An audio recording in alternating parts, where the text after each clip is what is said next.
Assalamualaikum warahmatullahi wabarakatuh. Perkenalkan, nama saya Sophie Suliana dengan NPM 221-063-125-0069 dari kelas 3A Sistem Informasi. Pada presentasi kali ini, saya akan merangkum materi dari beberapa pertemuan perkuliahan untuk memenuhi tugas UTS mata kuliah Sistem Informasi Akuntansi dan Keuangan. Untuk topik pertama yang akan saya bahas, yaitu uang fiat dan pajak. Definisi uang fiat. Uang fiat adalah bentuk mata uang yang nilainya tidak didukung oleh nilai intrinsik atau nilai komoditas fisik. Artinya, uang fiat tidak memiliki nilai inheren, melainkan nilainya ditentukan oleh pemerintah atau otoritas moneter. Uang fiat umumnya diterbitkan oleh bank sentral suatu negara dan diakui sebagai alat pembayaran sah di wilayah hukum yang bersangkutan. Kepercayaan masyarakat terhadap pemerintah atau otoritas moneter sangat penting dalam menjaga nilai uang fiat.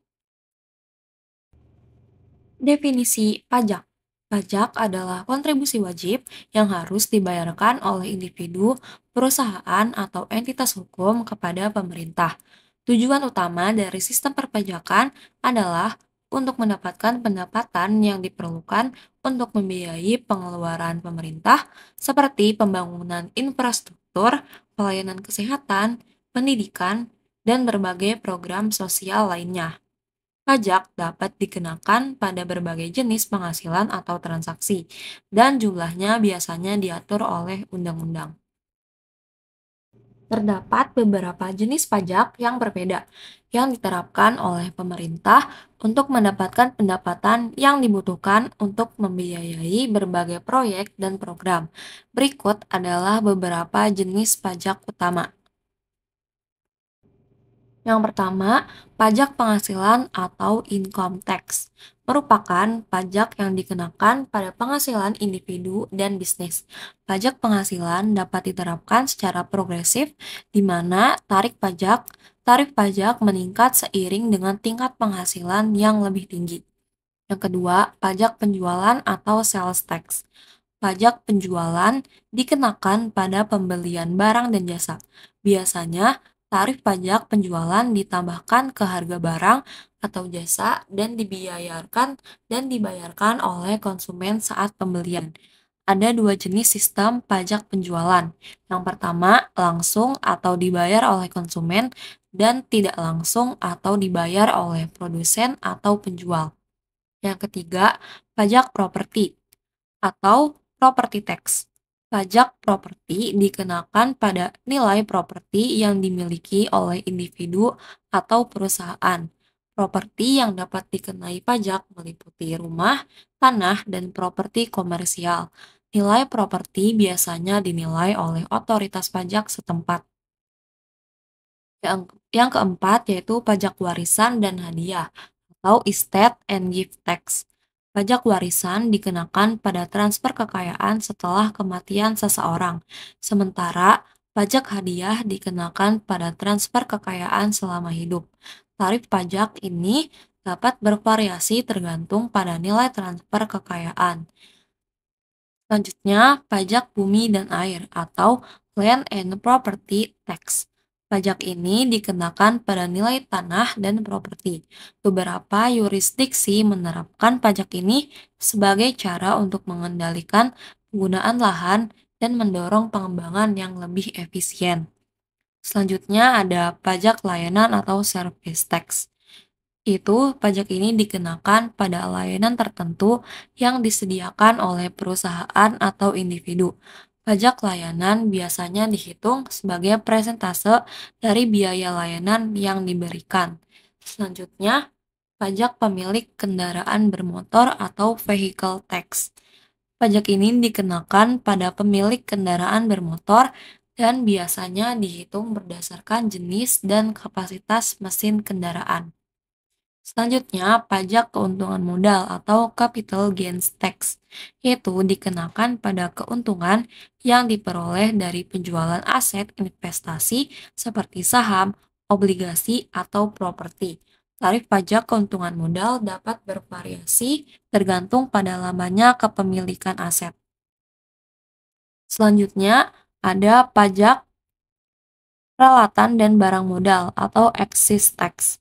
Pajak ini dikenakan pada barang-barang tertentu seperti tembakau, bahan bakar, dan barang-barang mewah. Tujuan utamanya adalah mengendalikan konsumsi atau membiayai program-program khusus. Dan masih banyak jenis-jenis pajak yang lainnya. Topik berikutnya adalah pentingnya memahami uang fiat dan pajak.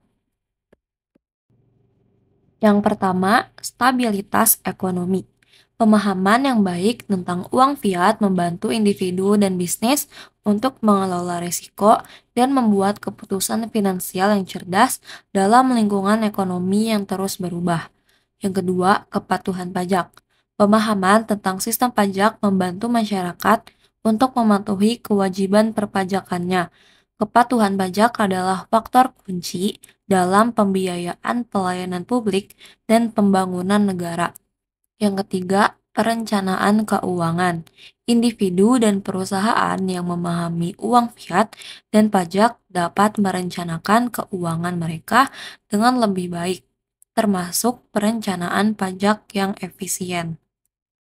Yang keempat, pengambilan keputusan investasi. Pengetahuan tentang uang fiat dan dampak pajak pada investasi sangat penting bagi investor untuk membuat keputusan investasi yang informasional dan cerdas. Yang kelima, pengaruh terhadap masyarakat. Keterlibatan masyarakat dalam pemahaman tentang uang fiat dan pajak dapat memperkuat partisipasi dalam pembangunan ekonomi dan kebijakan pemerintah. Selanjutnya adalah definisi pembayaran elektronik. Definisinya yaitu pembayaran elektronik adalah proses pembayaran yang melibatkan penggunaan perangkat elektronik seperti komputer atau ponsel pintar untuk melakukan transaksi keuangan secara digital tanpa perlu uang tunai atau cek fisik. Topik selanjutnya adalah sistem pertukaran valuta asing atau biasa yang kita sebut sebagai forex. Definisi forex. Forex atau foreign exchange adalah pasar global di mana mata uang dari berbagai negara diperdagangkan. Forex adalah tempat di mana berbagai pihak seperti bank, perusahaan, dan individu saling menukarkan mata uang untuk keperluan perdagangan, investasi, dan lain-lain untuk memperoleh keuntungan. Forex berpengaruh besar terhadap perekonomian dunia karena forex memungkinkan negara-negara untuk berinteraksi dan melakukan perdagangan internasional. Jika nilai tukar mata uang berubah, maka hal ini dapat mempengaruhi harga barang dan jasa di pasar internasional. Saya menganalisis forex menggunakan platform yang bernama MIFX atau MIPS. PT Monex Investindo Futures atau biasa disebut MIFX adalah platform trading yang memfasilitasi perdagangan forex terbesar di Indonesia sejak tahun 2000 dan sudah legal. Beberapa istilah yang harus kita pahami untuk memudahkan proses analisis yaitu yang pertama, harga entry, yaitu merujuk pada harga di mana seseorang trader memasuki atau membuka posisi trading. Yang kedua, take profit adalah level harga di mana trader mengambil keuntungan. Yang ketiga adalah stop loss, yaitu saat di mana trader menetapkan untuk menutup posisi trading dengan kerugian yang dibatasi. Selanjutnya, saya akan menjelaskan fitur-fitur yang ada di pada MIFX. Yang pertama yaitu fitur Quick Links. Pada fitur Quick Links, beberapa menu penting yang terdapat di MIFX dapat diakses secara cepat dan tepat. Yang kedua yaitu fitur akses cepat. Fitur akses cepat untuk Mengelola saldo digunakan untuk menarik, menambah, atau memindahkan saldo akun trading. Selanjutnya yaitu fitur trading signal. Fitur trading signal berisi informasi potensi pergerakan harga produk forex, komoditi, dan indeks untuk menentukan level harga entry, take profit, dan stop loss. Selanjutnya yaitu fitur informasi dan balance atau saldo.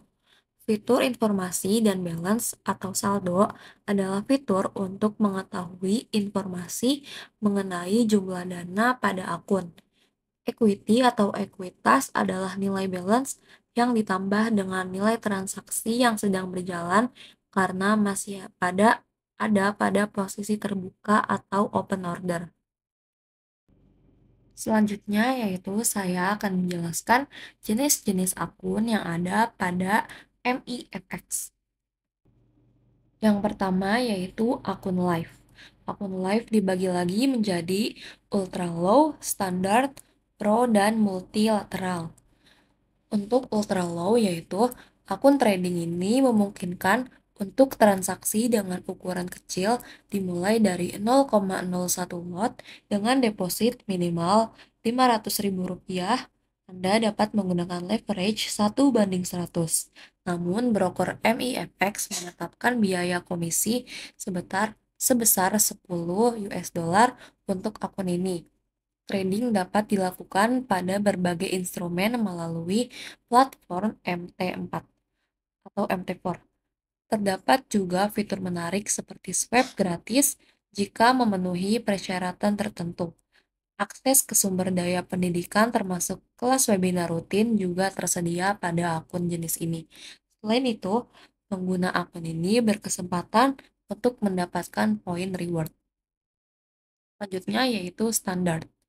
Akun standar dari broker MIFX menawarkan ukuran transaksi sebesar 0,01 lot dengan deposit minimal Rp500.000. Sementara biaya komisi hanya sebesar 1 US dollar. Akun ini juga menyediakan sumber daya pendidikan serta poin rewards. Untuk akun pro dari MIFX lebih ditujukan untuk para trader profesional, seperti namanya yaitu pro. Akun ini menyediakan ukuran transaksi mulai dari 0,01 lot, namun memerlukan deposit minimal yang tinggi, yaitu Rp250 juta, dan dengan biaya komisi hanya 1 dolar per lot. Sedangkan untuk akun multilateral yaitu untuk membuka akun ini memerlukan deposit minimal sebesar 1 juta rupiah dan komisi sebesar 20 US dollar per lot. Leverage yang tersedia adalah 1:100. Yang terakhir yaitu akun demo. Akun yang dapat digunakan untuk melakukan simulasi trading dalam kondisi pasar yang nyata menggunakan dana virtual atau tidak nyata. Di MIFX, kita dapat membuka akun demo secara gratis dan langsung mendapatkan dana virtual sebesar 10.000 US dollar. Selanjutnya, saya akan menjelaskan cara trading menggunakan signal. Yang pertama, tekan menu signal untuk melihat daftar berbagai signal yang tersedia dan juga performanya. Pada tab info produk, pada channel yang dipilih dapat melihat harga entry, take profit, dan stop loss dengan lebih detail. Setelah masuk, maka order kuantitas, harga entry, dan stop loss akan terisi otomatis sesuai signal yang dipilih. Namun, kita juga bisa mengubahnya. Namun di sini saya tidak mengubahnya, juga terdapat grafik untuk menganalisis produk. Jika ingin menyesuaikan harga entry, aktifkan tombol untuk pending order dan tentukan titik open sell. Jika ingin langsung eksekusi signal sesuai referensi harga entry, nonaktifkan tombol untuk pending order. Kita juga bisa mengatur batas waktu pending order. Lalu klik order sekarang. Dari analisis yang sudah dilakukan sebelumnya, maka hasil yang didapat yaitu platform MIFX memiliki kelebihan dibandingkan dengan platform lain. MIFX menyediakan materi pembelajaran untuk pemula. Fitur ini sangat membantu pemula untuk memahami dasar-dasar trading forex dan membangun keterampilan. Selain itu, MIFX juga menyediakan akun demo. Ini adalah inovasi yang bagus bagi pemula untuk berlatih trading tanpa resiko uang sungguhan. Lalu, pada platform MIFX terdapat rewards yang didapatkan setiap kali bertransaksi, dan poin rewards bisa ditukarkan dengan berbagai hadiah yang menarik, seperti gadget, liburan, dan kendaraan. Trading signal pada MIFX juga real-time, sehingga dapat menemukan momentum terbaik lewat signal. Jadi, menurut saya, MIFX itu sangat ramah bagi pemula. Selanjutnya yaitu menganalisis sistem perpajakan di Indonesia. Mengenai perpajakan. Perpajakan di Indonesia adalah kewajiban yang harus dipenuhi oleh warga negara dan badan hukum untuk membayar sebagian dari pendapatannya kepada pemerintah. Penerimaan pajak ini digunakan untuk membiayai berbagai program dan kegiatan pemerintah seperti pembangunan infrastruktur, kesehatan, pendidikan, dan keamanan. Aplikasi Signal Samsat adalah salah satu inovasi yang digunakan untuk mempermudah proses pembayaran pajak kendaraan bermotor yang dikelola oleh sistem administrasi manunggal satu atap atau yang disingkat sebagai Samsat. Aplikasi ini memungkinkan pemilik kendaraan untuk melakukan pembayaran pajak secara online tanpa harus mengunjungi kantor Samsat secara fisik. Saya akan menganalisis sistem perpajakan di Indonesia menggunakan aplikasi Signal. Aplikasi Signal yaitu alasan saya menggunakan ini karena tidak hanya membayar pajak kendaraan saja, Signal juga menyediakan pelayanan pengesahan STNK tahunan, pembayaran pajak kendaraan bermotor atau PKB, dan pembayaran sumbangan wajib dana lalu lintas angkutan jalan atau SWD KLLJ dengan lebih mudah. Tentang aplikasi Signal, saya akan menganalisis pembayaran pajak kendaraan menggunakan aplikasi Signal. Signal merupakan singkatan dari Samsat Digital Nasional. Aplikasi Signal merupakan pelayanan pengesahan STNK tahunan, pembayaran pajak kendaraan bermotor atau PKB, dan pembayaran sumbangan wajib dana lalu lintas angkatan jalan atau SWD KLLJ yang dapat dilakukan dengan mudah dan di mana saja tanpa harus datang langsung ke kantor Samsat atau unit layanan Samsat lainnya. Sudah terdapat lumayan banyak provinsi yang sudah tersambung dengan Signal. Di antaranya adalah Provinsi DKI Jakarta, Provinsi Jawa Timur, Provinsi Jawa Barat, Provinsi Jawa Tengah, dan Provinsi Bali. Untuk menambahkan kemudahan, Signal mensupport pembayaran cashless atau non-tunai. Signal saat ini sudah terhubung ke beberapa bank, di antaranya ada Bank Mandiri, Bank BRI, Bank BNI, Bank BTN, dan bank lain-lain. Sistem pada aplikasi Signal secara otomatis akan menerbitkan dokumen digital yang valid dan sah berupa ETBKPK, BPKP, yaitu bukti lunas pajak dari Bapenda, PKD atau polis asuransi dari Jasara Harja, dan e-pengesahan atau tanda digital pengesahan STNK dari Polri. Selanjutnya, saya akan menjelaskan cara menambah data kendaraan bermotor di aplikasi Signal. Yang pertama, yaitu pilih menu tambah data kendaraan bermotor. Yang kedua, pilih pemilik kendaraan. Kita harus memilih salah satu antara milik sendiri atau milik keluarga satu kakak. atau kartu keluarga. Lalu lengkapi data dengan memasukkan NIK, unggah foto KTP pemilik kendaraan, lalu masukkan NRKB atau nomor registrasi kendaraan bermotor. Klik tombol lanjut dan akan tampil notifikasi bahwa dokumen berhasil ditambah. Dari analisis yang sudah saya lakukan, maka dapat didapatkan hasil yaitu saya dapat mengambil kesimpulan bahwa pembayaran pajak di aplikasi Signal memiliki beberapa kelebihan dan juga kekurangan. Kelebihannya adalah kemudahan.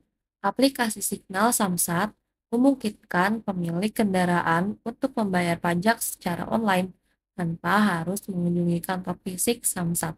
Hal ini membuat proses pembayaran lebih mudah dan nyaman. Menghemat waktu, dengan menggunakan aplikasi ini, pemilik kendaraan dapat menghindari antrian panjang di kantor Samsat. Pembayaran dapat menggunakan bank digital dan e-wallet. Kebanyakan orang saat ini tidak memegang banyak uang cash, jadi kebanyakan orang lebih memilih untuk melakukan pembayaran secara cashless atau non-tunai. Ini adalah nilai plus. Sedangkan kekurangannya menurut saya adalah kurangnya sosialisasi penggunaan aplikasi. Beberapa pemilik kendaraan mungkin mengalami kesulitan dalam memahami cara menggunakan aplikasi ini, terutama bagi mereka yang kurang familiar dengan teknologi. Sedangkan yang saya lihat pada aplikasi Signal tidak terdapat tutorial penggunaan aplikasi ataupun sejenisnya. Tentang layanan perbankan di Indonesia. Sistem layanan perbankan di Indonesia telah berkembang dengan cepat. Kemajuan akses internet dan penggunaan smartphone telah memungkinkan bank-bank untuk menyediakan berbagai layanan perbankan secara digital. Salah satu bukti dari kemajuan ini adalah adanya aplikasi mobile banking. Bank-bank di Indonesia umumnya menyediakan aplikasi mobile banking yang memungkinkan nasabah untuk melakukan sejumlah transaksi hanya dengan menggunakan smartphone. Fasilitas ini mencakup transfer dana, pembayaran tagihan, pembelian pulsa, pemeriksaan saldo, dan lain-lain. Pada analisis kali ini, saya akan menggunakan aplikasi Livin by Mandiri. Alasan saya menggunakan aplikasi ini adalah karena saya menggunakan bank konvensional Mandiri. Tentang aplikasi Living by Mandiri, Living by Mandiri adalah aplikasi perbankan dari PT Bank Mandiri Tbk dengan konsep Financial Super App atau aplikasi digital yang menyediakan berbagai layanan keuangan di suatu tempat. Tidak hanya layanan perbankan, tetapi juga berbagai layanan keuangan lainnya seperti investasi, pembayaran, dan lain-lain. Nasabah Bank Mandiri tidak perlu lagi cetak buku tabungan untuk melihat mutasi transaksi, bayar belanja dengan uang cash, bebas tarik tunai meski tanpa bawa kartu, dan terhubung dengan platform keuangan lain. Livin by Mandiri dikategorikan sebagai aplikasi mobile banking, bukan merupakan bank online seperti Bank Jago dan juga Bank Jenius. Sistem pembayaran pada Livin Mandiri adalah proses yang memungkinkan pengguna untuk melakukan berbagai jenis transaksi keuangan melalui aplikasi Living by Mandiri. Berdasarkan pengalaman, saya pernah melakukan pembayaran UKT atau uang kuliah tunggal pada aplikasi Living by Mandiri. Pertama-tama, pada e-kampus akan diberikan nomor virtual account. Setelah itu, saya hanya perlu membuka aplikasi Livin, lalu membuka menu transfer. Setelah itu, saya akan memasukkan nomor virtual account yang sudah diberikan sebelumnya dan hanya perlu memasukkan nominal yang perlu dibayar. Dan terakhir, masukkan PIN ATM dan sudah selesai. Bank Mandiri juga sering mengadakan promo spesial untuk menarik nasabah. Seperti contohnya baru-baru ini pada tanggal 2 Oktober 2023 kemarin, Mandiri memberikan promo besar-besaran untuk para nasabahnya. Pada tanggal 2 Oktober kemarin, Mandiri memberikan promo sebanyak ini memang perlu untuk meningkatkan kepuasan nasabah. Memberikan promo juga dapat meningkatkan kepuasan nasabah karena mereka merasa dihargai dan diberikan keuntungan tambahan. Menurut saya, dengan promo juga membuat nasabah cenderung lebih setia terhadap perusahaan. Hasil analisis yang saya dapat yaitu saya dapat mengambil kesimpulan bahwa dengan layanan e-banking Livin ini, nasabah dapat dengan mudah melihat dan mengelola semua aspek keuangan, termasuk tabungan, investasi, pembayaran, dan transaksi lainnya dalam satu aplikasi. Untuk kekurangannya, karena aplikasi Livin ini sangat sering digunakan, hingga menjadi bagian dalam aktivitas sehari-hari kita, maka menurut saya dengan penggunaan terus-menerus dari super app ini bisa menyebabkan ketergantungan. Dan jika platform tersebut mengalami masalah atau gangguan, pengguna mungkin mengalami kesulitan dalam melakukan aktivitas sehari-hari. Bank digital adalah salah satu bukti perubahan pada industri perbankan. Bank pada umumnya yang biasa kita lihat pasti memiliki kantor fisik yang bisa kita datangi secara langsung. Sedangkan pada bank digital beroperasi sepenuhnya secara online. Artinya kita bisa menggunakan layanan perbankan tanpa perlu lagi pergi ke kantor fisik untuk melakukan transaksi. Artinya, kita juga bisa dapat melalui situs web atau aplikasi pada smartphone. Semua ini bisa dilakukan dengan mudah karena adanya peran teknologi. Keamanan data menjadi isu krusial bagi bank digital. Bank digital bertanggung jawab untuk memastikan bahwa informasi pribadi nasabah tetap aman dari potensi ancaman keamanan siber. Hal ini mencakup tindakan-tindakan ketat untuk mengamankan data, mengimplementasikan sistem enkripsi yang kuat, dan mematuhi standar keamanan yang ketat.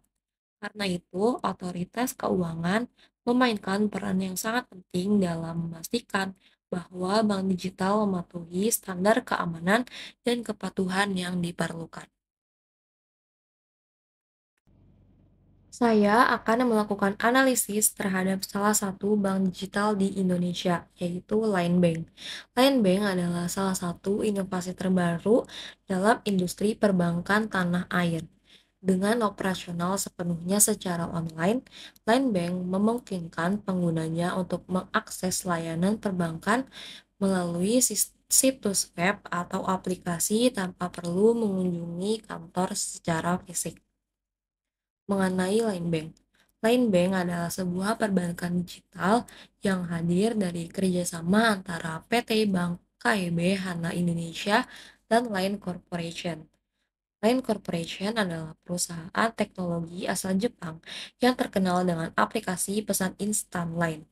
Pada 2018, Line Corporation melakukan akuisisi PT Bank Kep Hana Indonesia melalui Line Financial Asia.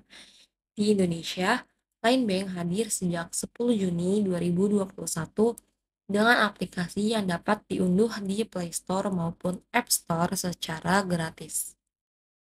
Line Bank sudah mendapatkan izin dari Otoritas Jasa Keuangan atau yang biasa disingkat menjadi OJK dan Bank Indonesia atau BI. Bank yang dijamin oleh OJK menunjukkan bahwa dana yang disimpan di Line Bank memiliki perlindungan dari regulator keuangan Indonesia. OJK adalah lembaga yang bertanggung jawab untuk mengawasi dan mengatur sektor keuangan di Indonesia termasuk perbankan.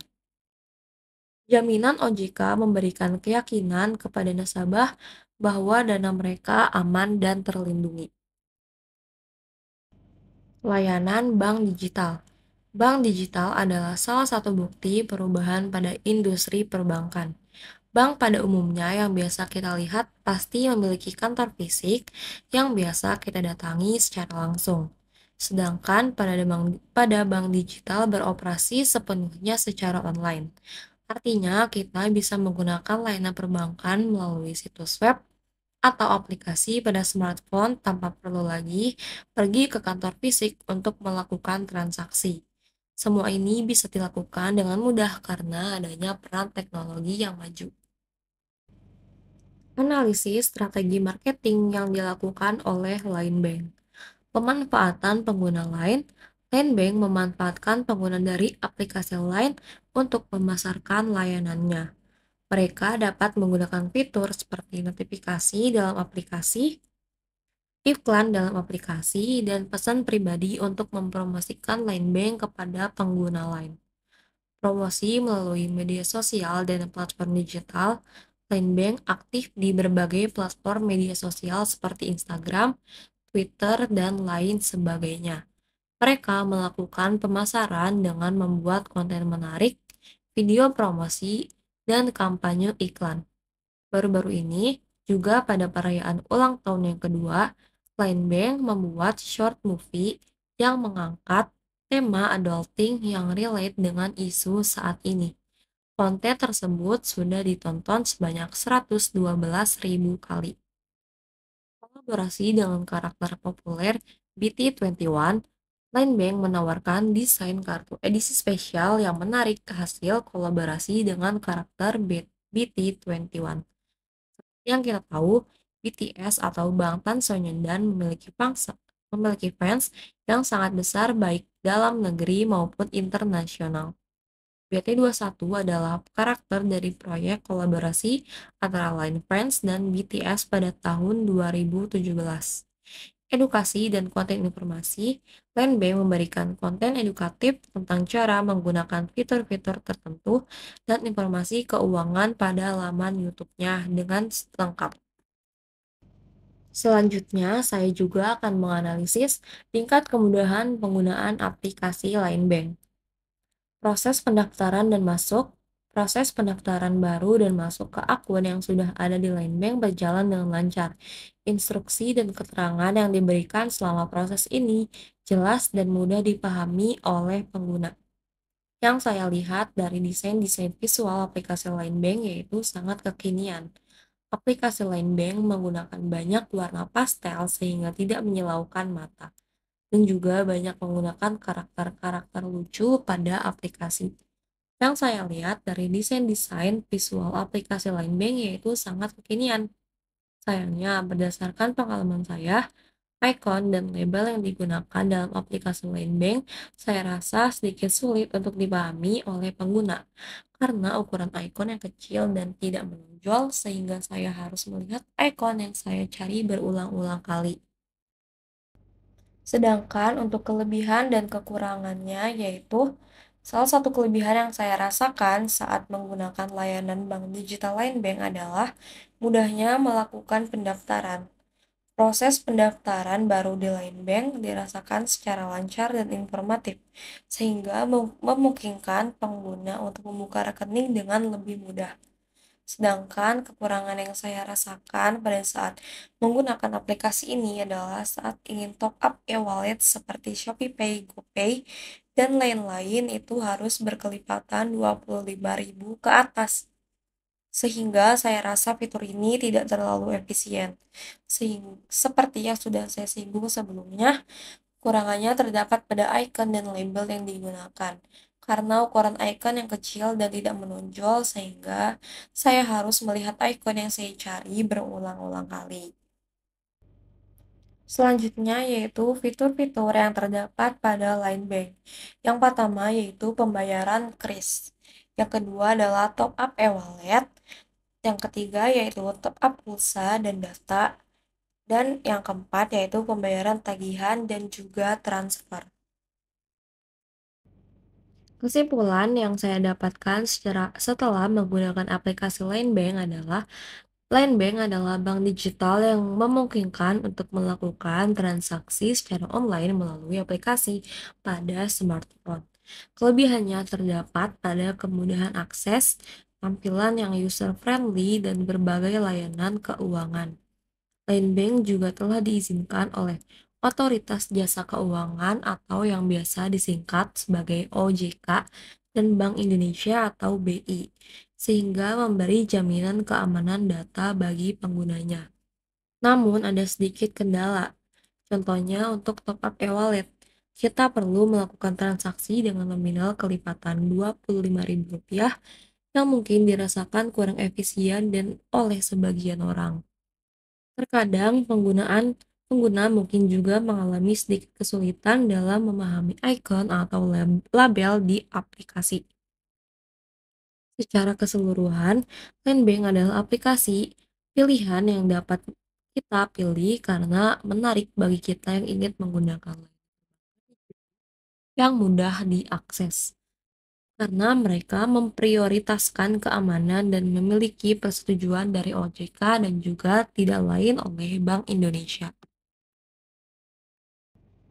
Mengenai aplikasi layanan fintech di Indonesia. Fintech adalah singkatan dari Financial Technology atau teknologi keuangan. Fintech merupakan inovasi di bidang teknologi yang mempermudah transaksi keuangan.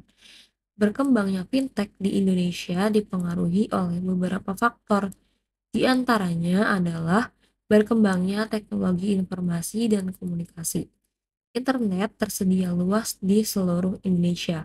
Ini artinya sekarang hampir semua orang bisa terhubung langsung dengan internet. Hal ini menciptakan dasar teknologi yang cukup kuat untuk mendukung pertumbuhan berbagai layanan keuangan digital. Kedua, banyak orang di Indonesia sekarang memiliki smartphone dan menggunakan aplikasi. Ini membuka pintu bagi mereka untuk bisa mengakses berbagai layanan keuangan tanpa harus pergi ke bank. Ketiga, pemerintah memiliki peran penting dalam mengatur dan mengawasi industri keuangan digital. Mereka bekerja melalui Otoritas Jasa Keuangan atau OJK yang bertugas mengawasi dan mengatur perusahaan fintech. Selain itu, kerjasama antara perusahaan fintech dan bank tradisional atau konvensional juga turut mempercepat perkembangan sektor ini. Dengan pondasi ini, layanan fintech di Indonesia berhasil memberikan inovasi penting dalam menyediakan solusi keuangan yang lebih mudah diakses, efisien, dan mencakup berbagai lapisan masyarakat. Dalam analisis kali ini, saya memilih untuk menggunakan layanan fintech Dana karena saya telah mengenal dan terbiasa dengan aplikasinya. Dana adalah salah satu platform pembayaran digital yang populer di Indonesia. Dana mempunyai banyak fitur yang dapat digunakan untuk mengelola keuangan pribadi. Mengenai aplikasi Dana, aplikasi dompet digital Dana adalah salah satu inovasi dalam industri fintech di Indonesia. Dana didirikan dengan tujuan untuk memfasilitasi transaksi keuangan secara digital.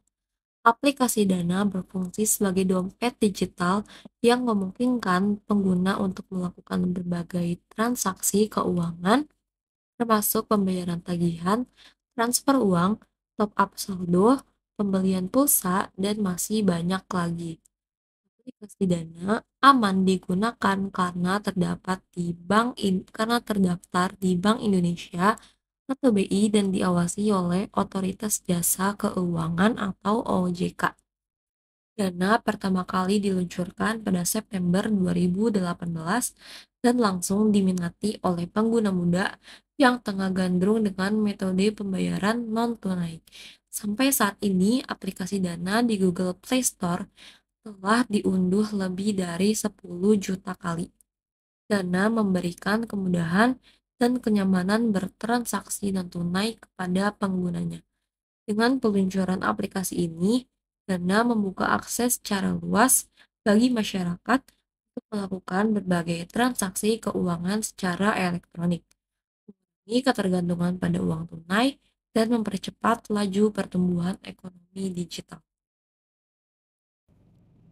Fitur-fitur pada aplikasi Dana yaitu yang pertama, bisa melakukan pembayaran dengan cara scan QR code.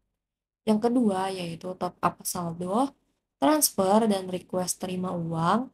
Yang ketiga yaitu bayar tagihan. Yang keempat yaitu pembayaran pajak. Yang kelima yaitu sembunyikan saldo. Yang keenam yaitu investasi emas. Dan yang terakhir yaitu top up pada mitra offline. Untuk pembayaran tagihan itu banyak, yaitu bisa membayar tagihan listrik, air, telepon, internet, dan lain-lain. Selanjutnya yaitu dana bisnis. Dana bisnis adalah layanan dari dana yang dikhususkan untuk keperluan bisnis. Melalui dana bisnis, para pelaku usaha dapat menerima pembayaran secara digital dari pelanggan mereka.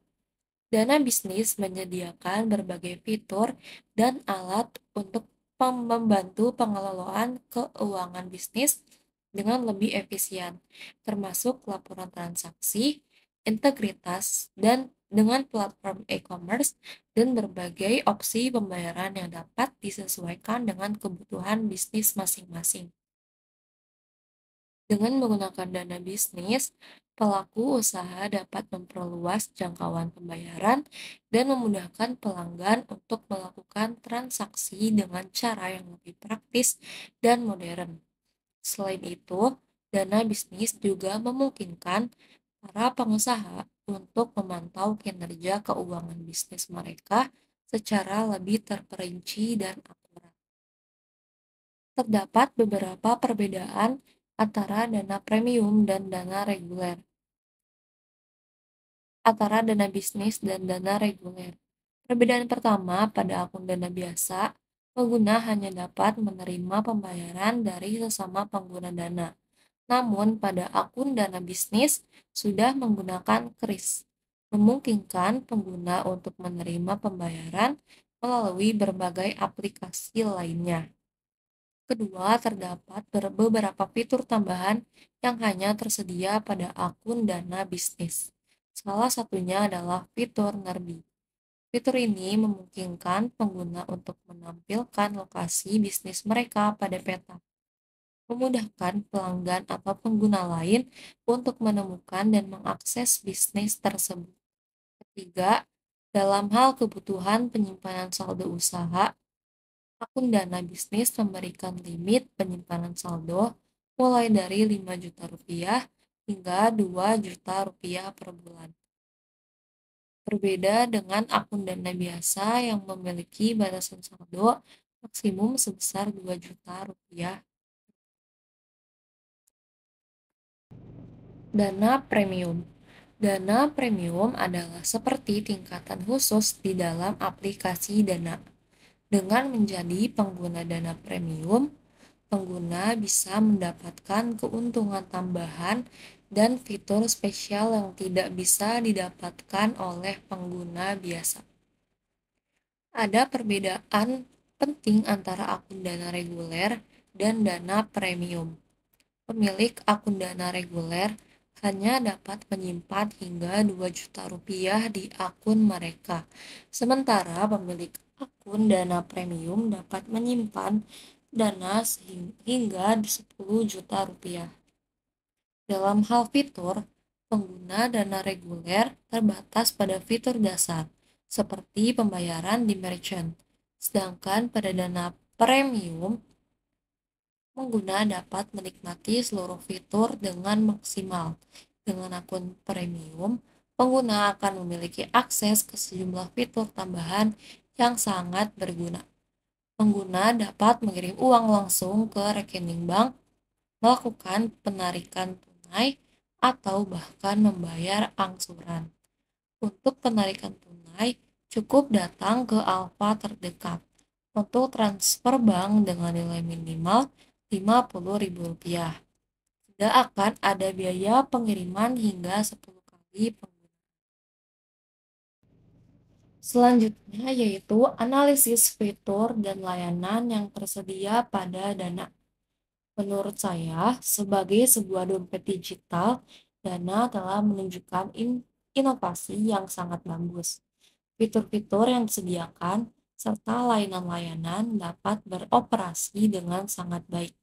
Hal ini telah mempermudah berbagai aspek kehidupan sehari-hari di era digital yang sedang berkembang pesat, seperti mentransfer uang dengan mudah dan bahkan melakukan pembelian secara online. Memungkinkan pengguna untuk mengelola keuangan mereka dengan lebih fleksibel dan efisien. Keamanan dan kecepatan dalam setiap transaksi adalah salah satu keunggulan yang membuat Dana semakin diterima luas oleh masyarakat. Hasil analisis yang didapatkan yaitu Dana merupakan sebuah dompet digital yang telah menghadirkan inovasi dalam kemudahan transaksi keuangan. Dana berhasil membangun kemitraan yang luas dengan berbagai merchant. Kemungkinan pengguna untuk berbelanja dengan lebih nyaman dan praktis. Namun, padatnya fitur dalam aplikasi Dana dapat membuatnya terasa berat, terutama pada perangkat dengan kapasitas terbatas. Dengan berbagai fitur dan layanan yang lengkap, Dana memberikan solusi keuangan yang dapat diakses dengan mudah dan lebih efisien. Meskipun terdapat beberapa kekurangan, Dana tetap menjadi salah satu dompet digital pilihan utama di Indonesia pada saat ini. Mas, waktunya habis.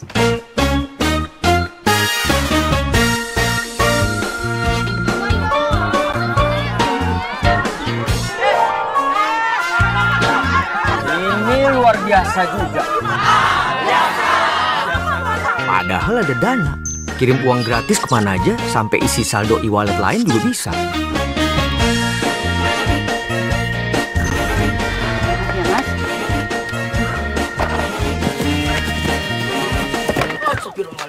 Mas Lukman. Ini baru luar biasa. Biasa. Semua kartu bankmu itu bisa disimpan loh di Dana. Transaksi tinggal di satu aplikasi aja. Mas Lukman. Mas buruan dong.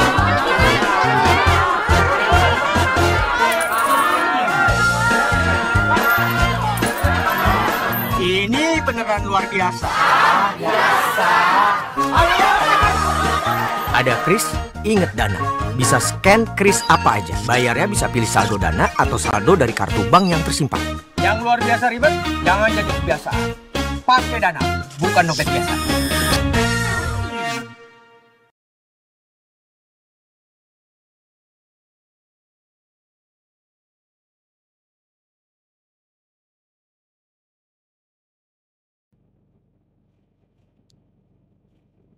Layanan P2P lending atau peer-to-peer.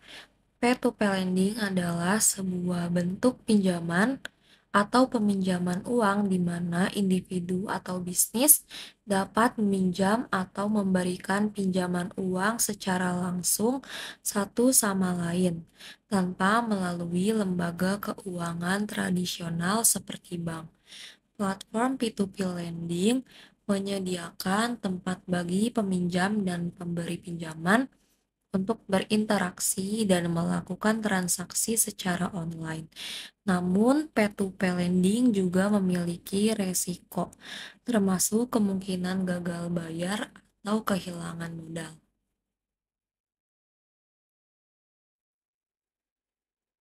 P2P lending kemungkinan meminjam untuk mendapatkan akses lebih mudah ke dana, terutama bagi mereka yang mungkin sulit mendapatkan pinjaman dari lembaga keuangan konvensional. Di sisi lain, pemberi pinjaman dapat mendapatkan potensi keuntungan yang lebih tinggi daripada menempatkan keuangannya di deposito atau investasi lain yang lebih tradisional. Namun, P2P lending juga memiliki risiko, termasuk kemungkinan gagal bayar atau kehilangan modal. Platform P2P lending biasanya mengelola proses pendaftaran, penilaian risiko kredit, serta pengelolaan pembayaran, dan pengembalian pinjaman. Beberapa platform mungkin juga memberikan jaminan atau asuransi terhadap resiko gagal bayar. Saya akan melakukan analisis terhadap salah satu aplikasi yang memungkinkan konsep P2P lending di Indonesia, yaitu aplikasi Amarta. Alasan saya menggunakan aplikasi ini adalah karena aplikasi Amarta berfokus pada pemberdayaan perempuan melalui pembiayaan usaha mikro. Mereka menyediakan akses ke pinjaman dan pelatihan untuk membantu perempuan yang ingin memulai atau mengembangkan usaha mereka. Aplikasi Amarta adalah platform P2P lending yang berbasis di Indonesia. Amarta berfokus pada pemberian pinjaman kepada pengusaha mikro dan kecil di wilayah pedesaan, terutama kepada para wanita yang berusaha mandiri.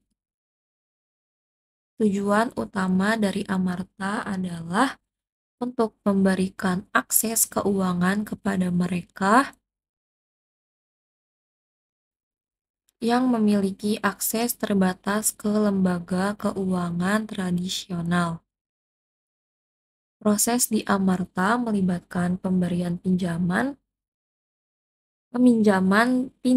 dari para pemberi pinjaman kepada para pengusaha kecil atau UKM di desa-desa. Amarta menggunakan model kemitraan dengan mitra lokal di tingkat desa atau komunitas untuk memfasilitasi dan mengelola pinjaman serta memastikan pelunasan yang tepat waktu.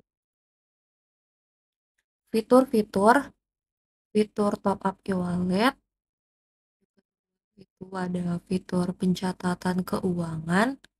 Yang ketiga yaitu melihat distribusi mitra. Yang keempat yaitu melihat pendanaan yang aktif. Dan yang terakhir fitur tarik dana.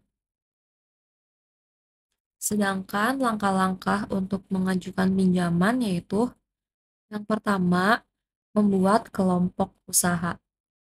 Langkah pertama yaitu membentuk kelompok usaha dengan anggota 15 sampai maksimal 20 orang.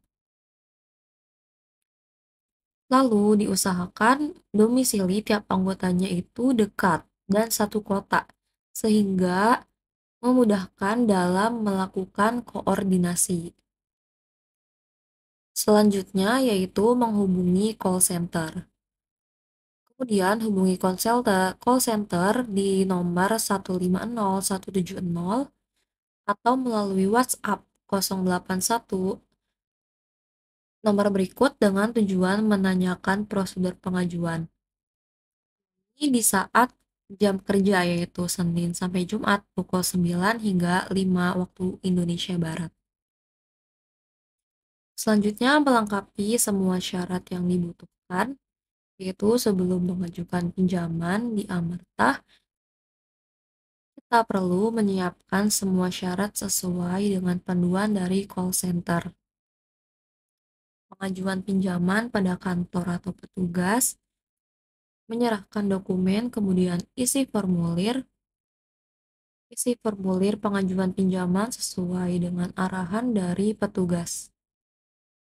Pada proses pengajuan pinjaman ini kalian wajib memberikan informasi data diri dan anggota secara benar. Pihak Amarta akan melakukan verifikasi dari profil debitur, kemudian melakukan evaluasi berdasarkan dari skor kreditnya. Persetujuan pinjaman. Setelah pinjaman disetujui, maka dilakukan akad tujuan untuk menentukan aturan pelunasan dan cicilannya. Petugas Amarta akan memberikan kabar kepada debitur ketika pinjaman disetujui ataupun ditolak. Apabila disetujui, maka dilakukanlah akad. Kemudian pencairan amarta sesuai dengan aturan yang berlaku. Selanjutnya yaitu pelatihan dan cicilan. Ini adalah step terakhir. Ketika pinjaman sudah dicairkan, maka selama tenor berjalan, semua anggota wajib hadir ke pertemuan rutin mingguan. Amarta akan memberikan informasi mengenai cara mengelola modal, disiplin, dan juga memajukan usaha. Kemudian, cicilan atau angsurannya wajib dibayar seminggu sekali oleh setiap anggota. Sejak 2010, Amarta hadir untuk mewujudkan mimpi besar Ibu Pertiwi, kesejahteraan merata bagi kita, Indonesia. Menggerakkan perempuan-perempuan tangguh, berani menghadapi tantangan dan menjadi mandiri. Membuka harapan baru untuk generasi penerus bangsa, menjelajah, memimpin dunia.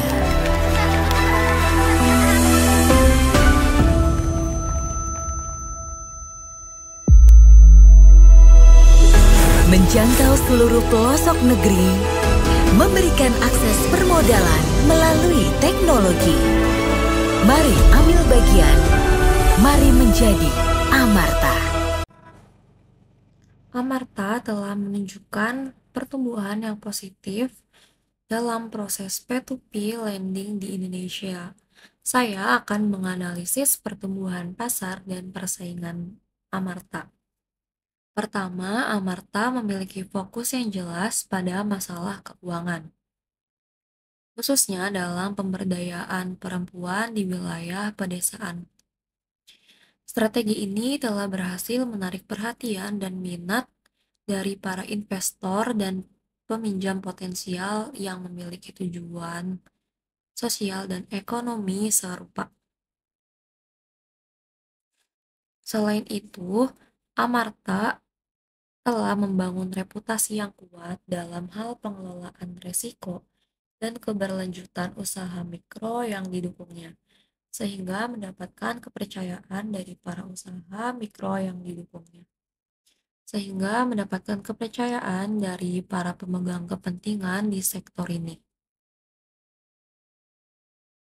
Selain itu, pertumbuhan ekonomi Indonesia yang stabil dan meningkatnya akses terhadap teknologi dan internet di wilayah pedesaan juga telah mendukung pertumbuhan pasar P2P lending secara keseluruhan. Ada beberapa aplikasi lain yang beroperasi di bidang peer-to-peer atau P2P lending dan dapat dianggap sebagai pesaing untuk Amarta. Salah satunya adalah Coinworks, platform P2P lending di Indonesia yang menyediakan pinjaman untuk usaha kecil dan menengah serta investasi untuk para pemberi pinjaman. Modalku atau dikenal juga sebagai funding societies di beberapa negara adalah platform P2P lending yang beroperasi di beberapa negara di Asia Tenggara. Mereka berfokus pada memberikan pinjaman untuk usaha kecil dan menengah. Selanjutnya adalah kelebihan dan kekurangan pada aplikasi Amarta. Amarta memiliki sejumlah kelebihan yang membuatnya menjadi platform investasi yang menarik. Pertama, proses Proses pengajuan pinjaman dan pendanaan sangat mudah dilakukan melalui aplikasi yang dirancang dengan antarmuka interface yang ramah pengguna. Ini memudahkan para pengguna untuk berinvestasi tanpa kesulitan teknis. Selain itu, Amarta juga membawa dampak sosial positif dengan mempertemukan para pemodal dan pemilik usaha. Hal ini membuka potensi ekonomi yang lebih besar untuk dikembangkan.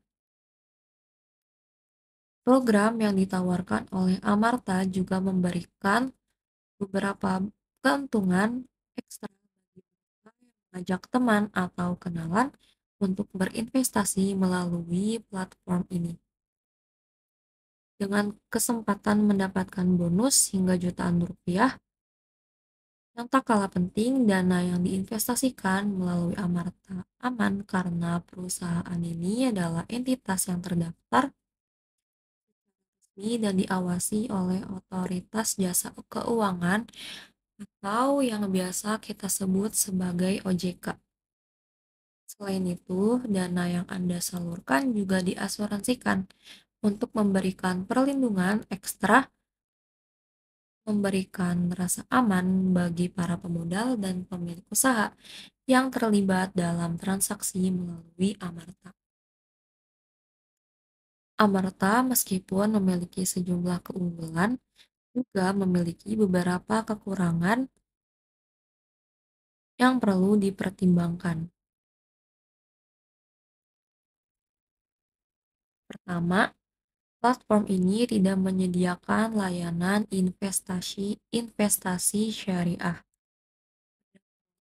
Kehadirannya, Amarta sempat mengklaim Amarta sempat mengklaim menerapkan sistem syariah.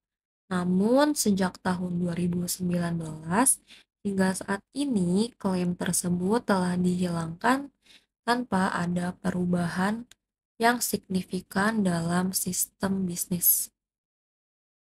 Jadi, bagi mereka yang tertarik untuk berinvestasi dalam P2P lending dengan prinsip syariah, Amarta bukanlah pilihan yang dapat dipertimbangkan. Selanjutnya, biaya layanan dan bunga yang dikenakan kepada mitra di platform ini dianggap cukup besar, mencapai 30%. Meskipun begitu, Amarta menawarkan imbal hasil yang lumayan tinggi bagi para pemberi pinjaman. Yang dapat mencapai 15%. Biaya ini jauh lebih besar daripada bunga yang dikenakan dalam program kredit usaha rakyat atau KUR dari pemerintah, yang hanya sekitar 4,3%.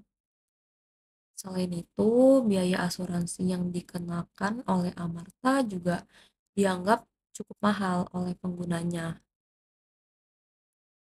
Ya, meskipun memberikan tambahan perlindungan, biaya ini dapat menjadi pertimbangan penting bagi mereka yang mencari opsi investasi dengan biaya tambahan yang lebih terjangkau. Oleh karena itu, penting bagi calon investor dan mitra untuk mempertimbangkan dengan saksama kekurangan-kekurangan ini sebelum memutuskan untuk menggunakan platform Amarta. Untuk kesimpulannya, Amarta adalah aplikasi yang membantu orang meminjam atau memberikan pinjaman uang secara langsung tanpa harus melalui bank atau lembaga keuangan lainnya. Aplikasi ini sebenarnya sangat membantu bagi orang-orang, terutama mereka yang tinggal di desa dan sulit mendapatkan pinjaman dari bank. Namun, ada hal-hal yang perlu diperhatikan sebelum menggunakan aplikasi ini. Kelebihannya adalah aplikasi ini mudah digunakan dan bisa diakses lewat internet. Amarta juga fokus membantu wanita di desa mengembangkan mengembangkan usaha mereka. Selain itu, selain itu ada juga program bonus jika Anda mengajak teman untuk menggunakan aplikasi ini. Dana yang kita investasikan juga dijamin keamanannya oleh perusahaan resmi dan oleh asuransi. Namun, ada juga hal-hal yang perlu diingat. Amarta belum menyediakan sistem khusus untuk orang yang ingin berinvestasi sesuai dengan prinsip syariah. Biaya yang harus dibayar oleh mitra yang meminjam uang juga terbilang tinggi, dan ini perlu dipertimbangkan lagi. Ada juga yang ada juga biaya asuransi yang mungkin terasa mahal oleh para peminjam dana. Jadi ini bisa menjadi poin-poin yang bisa untuk dipertimbangkan.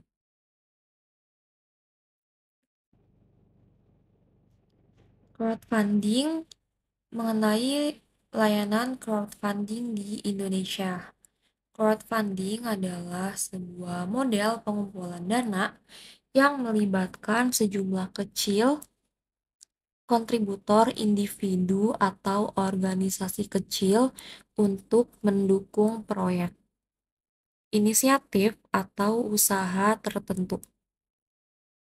Ini dapat dilakukan melalui platform online khusus yang menyediakan tempat bagi orang-orang untuk memasang proyek dan meminta menyediakan tempat bagi orang-orang berkontribusi keuangan dari masyarakat yang luas. Crowdfunding biasanya digunakan untuk menggalang dana sosial atau kemanusiaan. Organisasi amal atau individu dapat menggunakan crowdfunding untuk membantu mendanai proyek atau inisiatif yang memiliki tujuan sosial atau kemanusiaan, seperti membantu korban bencana alam atau membantu kelompok rentan. Kegunaan dari crowdfunding adalah memberikan kesempatan bagi individu maupun kelompok dan juga organisasi untuk mendapatkan dukungan finansial dari komunitas yang lebih besar tentunya. Crowdfunding juga memungkinkan para kontributor ikut berpartisipasi dalam mendukung inisiatif atau proyek yang mereka anggap bernilai atau bermanfaat. Dengan adanya platform crowdfunding di Indonesia, orang dapat menyampaikan ide atau proyek mereka secara publik.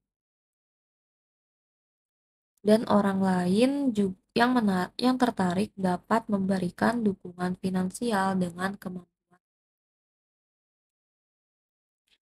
Dalam melakukan analisis kali ini, saya memutuskan untuk memilih layanan funding melalui platform Kita Bisa. Alasan pemilihan platform ini adalah karena Kita Bisa sudah cukup terkenal dan tidak asing lagi bagi masyarakat Indonesia.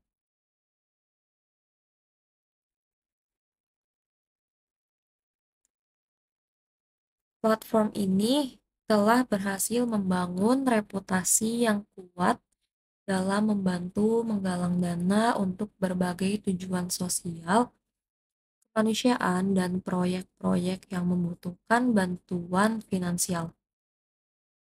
Dengan popularitasnya, Kita Bisa telah menjadi salah satu platform crowdfunding yang sering digunakan dan dipercaya oleh banyak orang untuk mendukung berbagai inisiatif baik di Indonesia maupun di luar negeri tentunya.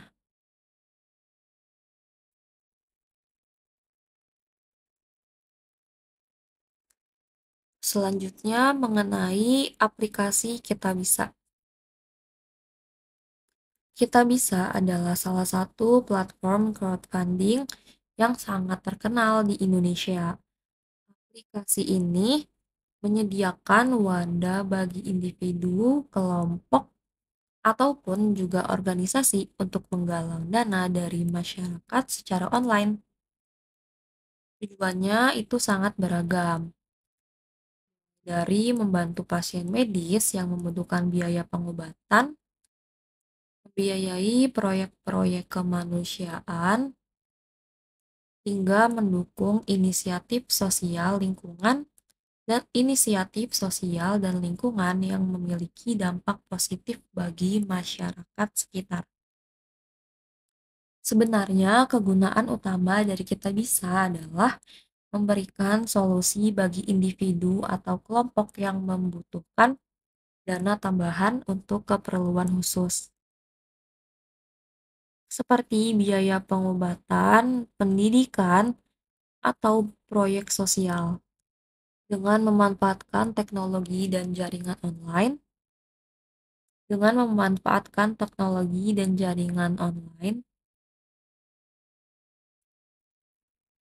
kita bisa memungkinkan mereka untuk mencapai lebih banyak orang dan memperluas jangkauan kampanye dana mereka. Dengan demikian, aplikasi ini tidak hanya memberikan akses ke dana tambahan, tetapi juga membangun solidaritas dan membuka peluang bagi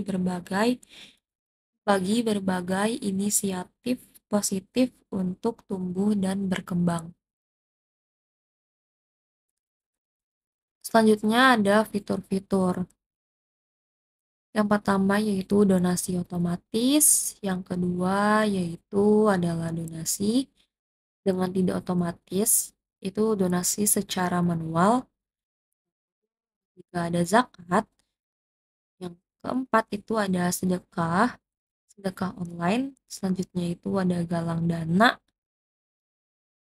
dan yang terakhir itu adalah volunteer. Jadi ini adalah volunteer ini seperti volunteer atau relawan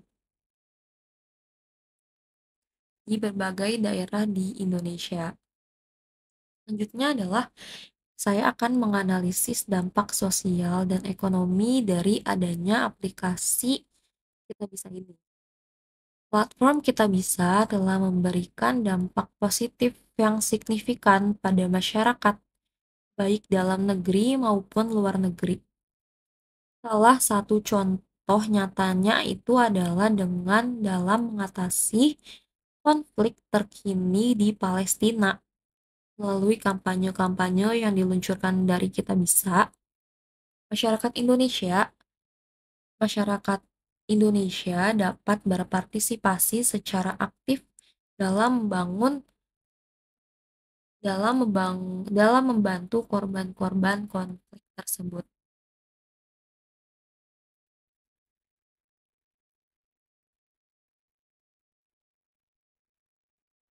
Dampak sosial dari partisipasi dalam kampanye-kampanye Kita Bisa itu sangat besar.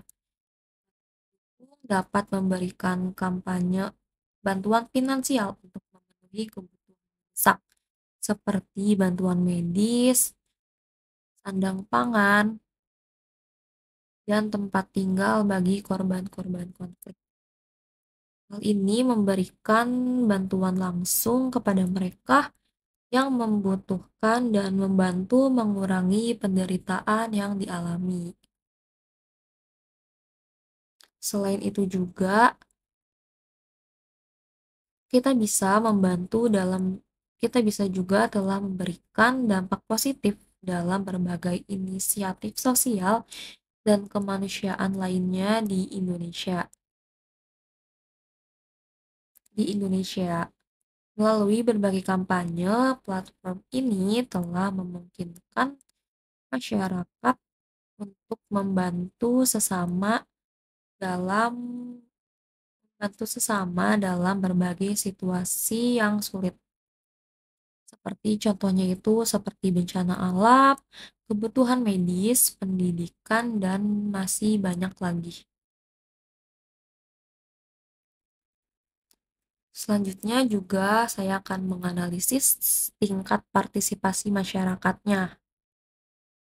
Tingkat partisipasi masyarakat pada platform Kita Bisa dapat diamati dari respons yang luar biasa terhadap kampanye penggalangan dana untuk Palestina yang luar biasa terhadap kampanye penggalangan dana untuk Palestina yang terjadi baru-baru ini.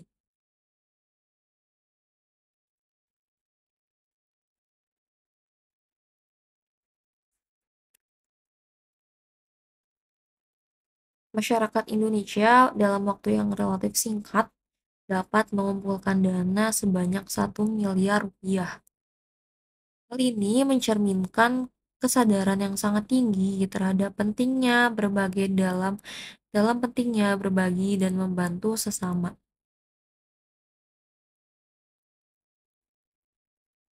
Solidaritas dari berbagai lapisan masyarakat ini tentu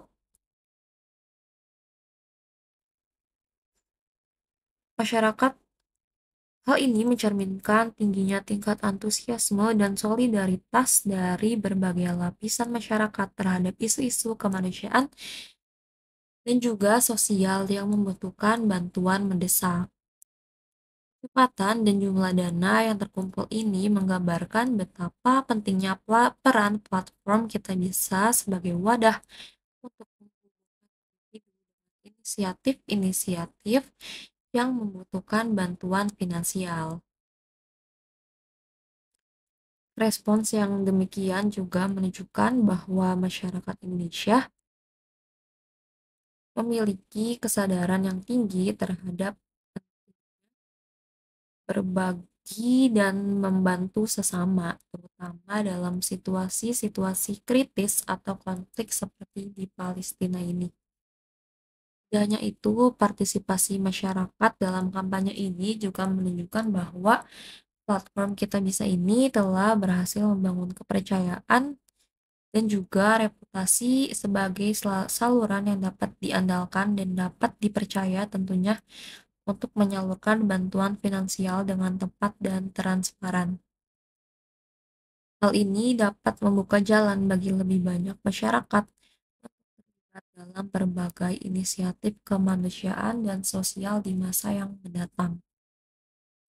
Dengan demikian, tingkat partisipasi masyarakat pada platform Kita Bisa, terutama pada konteks kampanye untuk masyarakat Palestina, memberikan gambaran positif dalam konteks sejauh mana masyarakat Indonesia dapat bersatu dan peduli untuk memberikan dukungan dalam situasi-situasi yang membutuhkan bantuan sesegera mungkin.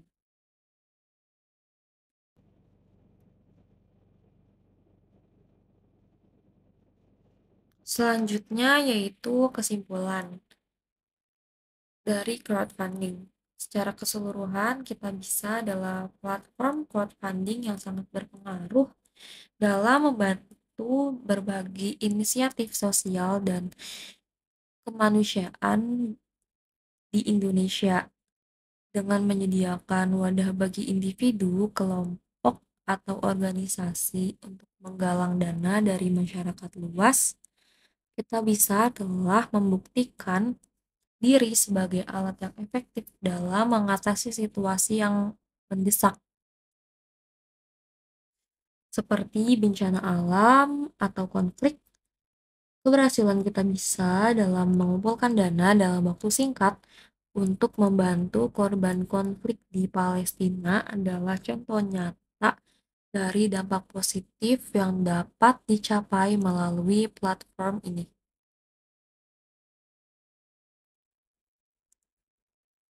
Fitur-fitur yang ditawarkan oleh Kita Bisa seperti dompet donasi, fitur sedekah, donasi otomatis, donasi lengkap membuatnya menjadi platform yang sangat ramah pengguna dan memudahkan partisipasi masyarakat dalam berbagi inisiatif kemanusiaan.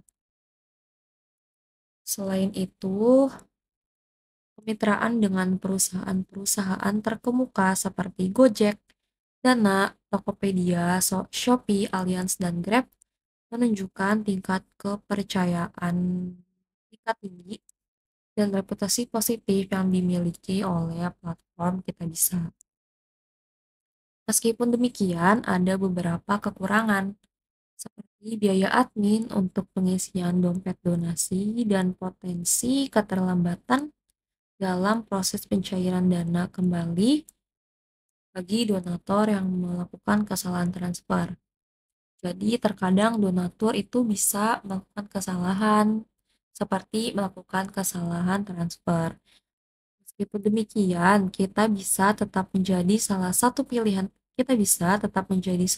pilihan utama bagi mereka yang ingin berkontribusi langsung dalam membantu sesama dan berpartisipasi dalam berbagai aksi kemanusiaan.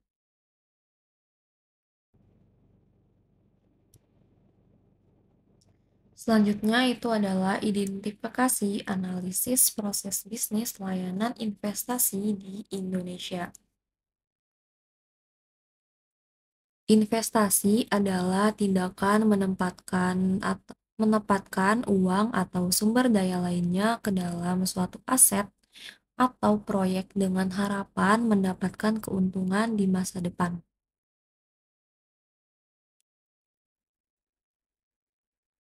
Tujuan umumnya adalah untuk mengembangkan nilai investasi atau menghasilkan pendapatan. Jenis investasi dapat mencakup saham, obligasi, properti, mata uang, kripto, dan instrumen keuangan lainnya. Keputusan investasi yang bijak melibatkan pemahaman risiko, diversifikasi portofolio, serta penilaian fundamental dan teknikal. Investor juga mempertimbangkan tujuan keuangan pribadi dan jangka waktu investasi saat membuat keputusan.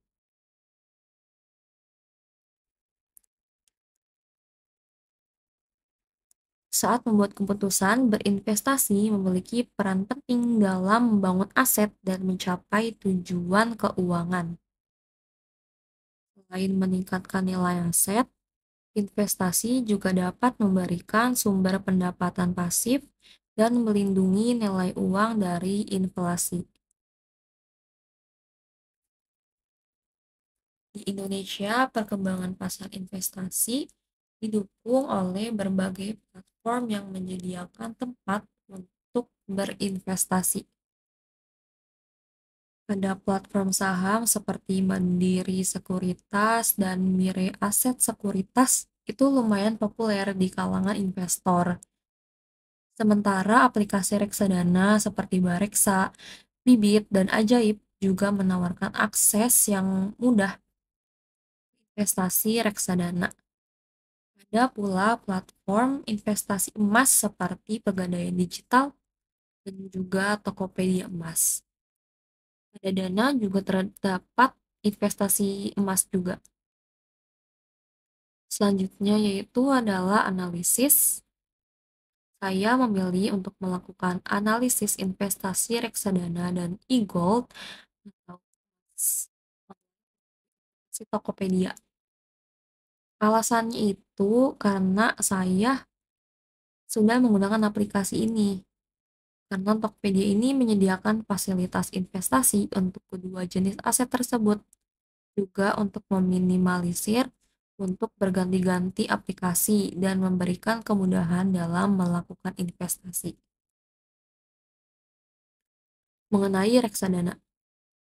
Reksadana adalah produk investasi yang mengumpulkan dana dari sejumlah investor dan dikelola oleh perusahaan manajer investasi. Dana yang terkumpul tersebut kemudian diinvestasikan dalam berbagai instrumen keuangan seperti saham, obligasi, dan pasar uang sesuai dengan tujuan tujuan investasi yang telah ditetapkan. Dana yang terkumpul tersebut kemudian diinvestasikan dalam berbagai instrumen seperti saham, obligasi, dan pasar uang sesuai dengan yang telah ditetapkan. Investor dalam reksadana memiliki kepemilikan berupa unit penyertaan yang mencerminkan sebagian kepemilikan mereka atas portofolio investasi. Reksadana memiliki perbedaan kunci dengan beberapa jenis investasi lainnya, seperti saham, obligasi, dan investasi properti. Salah satu perbedaan utamanya itu adalah struktur dan cara investasi yang dilakukan. Dalam hal ini, manajemen reksadana dan dikelola itu oleh manajer investasi profesional, sementara investor individual dalam saham atau obligasi dapat mengambil keputusan investasi sendiri atau memilih menggunakan pialang saham. Selanjutnya yaitu mengenai layanan investasi reksadana di aplikasi Tokopedia. Saat ini, Tokopedia telah bekerja sama dengan beberapa manajer investasi MI dan agen penjual reksadana atau APERD. Manajer investasi atau disingkat sebagai MI adalah lembaga yang memiliki otoritas mengelola portofolio investasi dari nasabah. Tokopedia bekerja sama dengan Bareksa dan untuk menyediakan reksadana Tokopedia.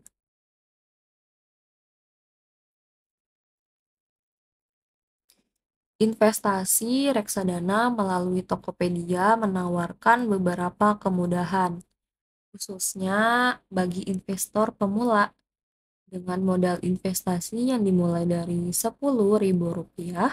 Platform ini menyediakan dua jenis reksadana, yaitu konvensional dan juga syariah. Yang keduanya termasuk dalam kategori reksadana pasar uang dan pendapatan tetap.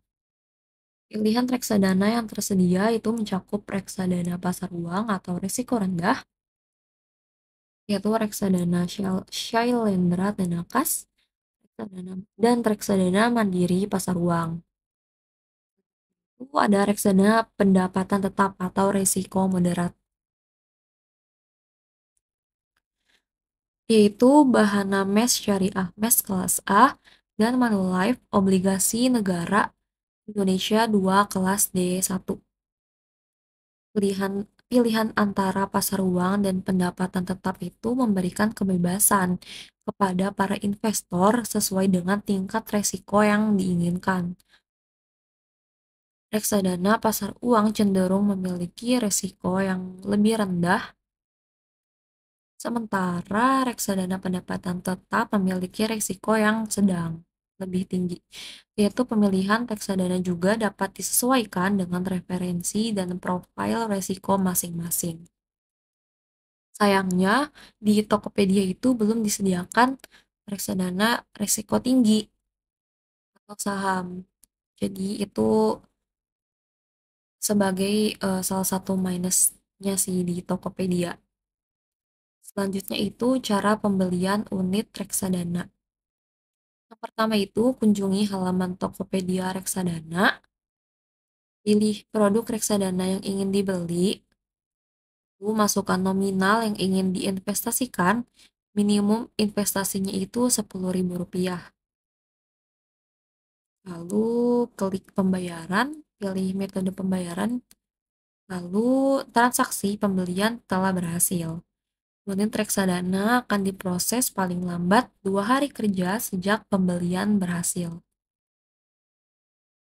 Selanjutnya, cara penjualan kembali unit reksadana. Yang pertama itu kunjungi halaman Tokopedia Reksadana, kemudian klik tombol jual reksadana, lalu masukkan nominal unit reksadana yang ingin dijual, sama seperti membeli, minimum menjual juga, yaitu Rp10.000. Lalu klik tombol jual reksadana, lalu cek rangkuman penjualan, lalu hasil penjualan reksadana akan masuk ke saldo penghasilan Tokopedia maksimal 10 menit sejak penjualan reksadana berhasil. Lalu lakukanlah verifikasi, lalu transaksi penjualan telah berhasil. Lalu kita perlu menunggu maksimal itu 10 menit dan cek berkala saldo penghasilan.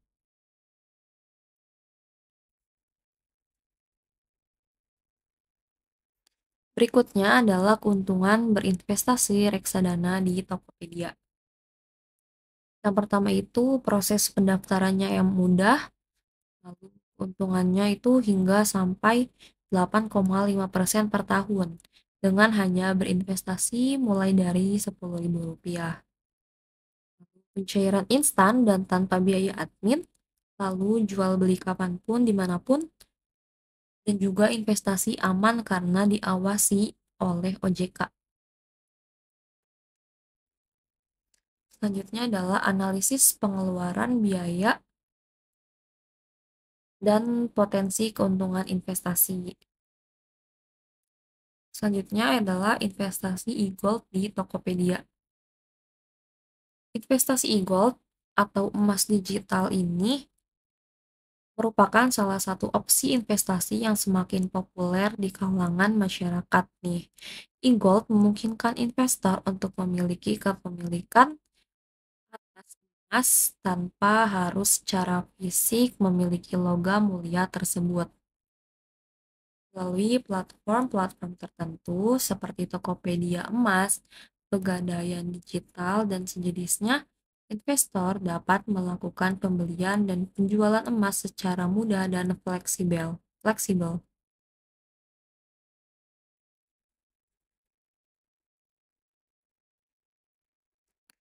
Keuntungan utama dari investasi e-gold adalah kemudahan dalam transaksi dan likuiditas yang tinggi. Investor dapat membeli dan menjual emas digital dalam jumlah yang kecil sesuai dengan kebutuhan dan preferensi mereka. Selain itu, investasi e-gold memberikan akses langsung ke pergerakan harga emas di pasar global.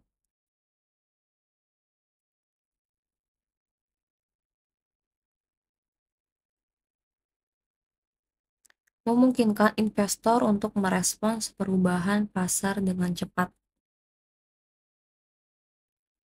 Namun, setiap bentuk investasi, investasi e-gold juga memiliki resiko yang perlu diperhatikan. Fluktuasi harga emas dapat mempengaruhi nilai investasi, dan biaya administrasi atau transaksi mungkin dikenakan oleh platform penyedia layanan. Mengenai layanan investasi e-gold pada Tokopedia, e-gold pada Tokopedia itu diberi nama Tokopedia Emas. Tokopedia Emas adalah fitur yang memungkinkan pengguna untuk melakukan kegiatan menabung emas secara elektronik yang dilakukan melalui situs atau aplikasi. Saat ini, Tokopedia Emas bekerja sama dengan PT Pegadaian dan PT Bumi Santosa Cemerlang atau Peluang dalam menyediakan layanan tabungan emas untuk pengguna Tokopedia. Pengguna dapat memilih ingin membeli emas di Pegadaian ataupun pada Emas Peluang. Tentu saja terdapat plus minus yang harus dipertimbangkan. Selanjutnya itu cara membeli e-gold di Tokopedia tabungan emas. Buka halaman Tokopedia Emas, lalu pilih beli emas, lalu tentukan nilai dan jumlah emas yang ingin dibeli, lalu pilih metode pembayaran, lakukan pembayaran, lalu e-gold berhasil dibeli. Selanjutnya itu adalah perbedaan pembeli emas secara fisik dan secara online. Minimal beli secara online itu di Tokopedia hanya Rp5.000, sedangkan fisik itu biasanya untuk 0,5 gram itu seharga Rp400.000. Minimal jual untuk online itu sama saja seperti beli, yaitu Rp5.000. Fisik juga sama seperti membeli, yaitu Rp400.000 untuk per 0,5 gramnya. Cara beli itu online beli dan bisa bayar online juga. Kalau fisik itu harus datang langsung ke toko emas. Untuk cara jualnya itu untuk jual online dana bisa cair secara instan. Namun untuk fisik itu kita harus datang ke toko emas dan jual secara langsung. Selanjutnya untuk emas online itu kita tidak perlu tempat penyimpanan, sedangkan untuk emas fisik kita tentu tentu pastinya perlu tempat penyimpanan. Untuk emas online itu kita bisa mendapatkan promo atau cashback, sedangkan untuk emas fisik itu kemungkinannya itu mendapatkan promo dan cashback itu kecil. Emas online itu selalu dapat update harga, kita mendapatkan update harga. Sedangkan untuk fisik itu tidak selalu mendapatkan update harga. Selanjutnya adalah analisis potensi, resiko, dan keuntungan. Untuk potensi keuntungan itu naiknya nilai emas digital bisa naik seiring dengan kenaikan harga emas di pasar global. Ini berarti jika harga emas naik, nilainya juga bisa naik, memberikan potensi keuntungan bagi investor tentu saja. Aksesnya juga mudah dan lebih fleksibel. Jika emas online itu kita bisa membeli dan menjual e-gold dalam jumlah kecil. Ini artinya kita tidak perlu punya banyak modal untuk mulai berinvestasi. Selanjutnya itu potensi resiko. Fluktuasi harga emas. Resiko terbesar terkait dengan investasi emas adalah fluktuasi harga emas di pasar global. Harga emas dapat turun dan naik, mempengaruhi nilai investasi e-gold.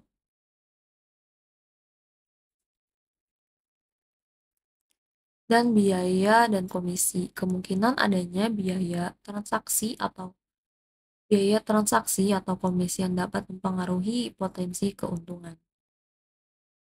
Selanjutnya adalah kelebihan dan kekurangan investasi emas di Tokopedia.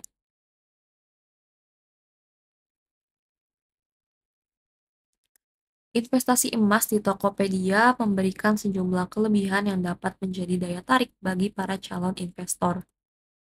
Pertama, platform ini memberikan akses yang mudah dan cepat untuk berinvestasi dalam emas tanpa perlu berkunjung ke tempat fisik.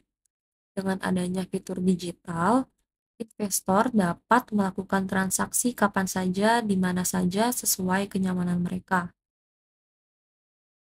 Selain itu, kelebihan lainnya adalah adanya fleksibilitas dalam nominal investasi. Tokopedia memungkinkan investor untuk memulai investasi emas dengan nominal yang relatif kecil. Hal ini memberikan peluang bagi berbagai lapisan masyarakat, termasuk mereka yang memiliki dana terbatas untuk ikut serta dalam investasi emas. Transparansi harga emas juga menjadi keunggulan lainnya. Tokopedia menyediakan informasi harga emas yang jelas, transparan, dan terkini, memungkinkan investor untuk memantau perubahan harga secara real time. Dengan begitu, investor dapat membuat keputusan investasi yang lebih informasional. Investasi emas melalui Tokopedia tidak terlepas dari beberapa kekurangan. Pertama, biaya dan komisi adalah menjadi kendala. Tokopedia dapat memperlakukan biaya transaksi atau komisi tertentu terkait dengan pembelian atau penjualan emas. Investor perlu memahami struktur biaya ini dengan baik agar dapat menghitung potensi pengurangan keuntungan. Fluktuasi harga emas merupakan kekurangan inheren dalam investasi ini. Meskipun emas harganya dapat naik, ada juga risiko penurunan harga yang dapat mempengaruhi nilai investasi. Investor harus siap menghadapi perubahan harga yang mungkin terjadi di pasar global.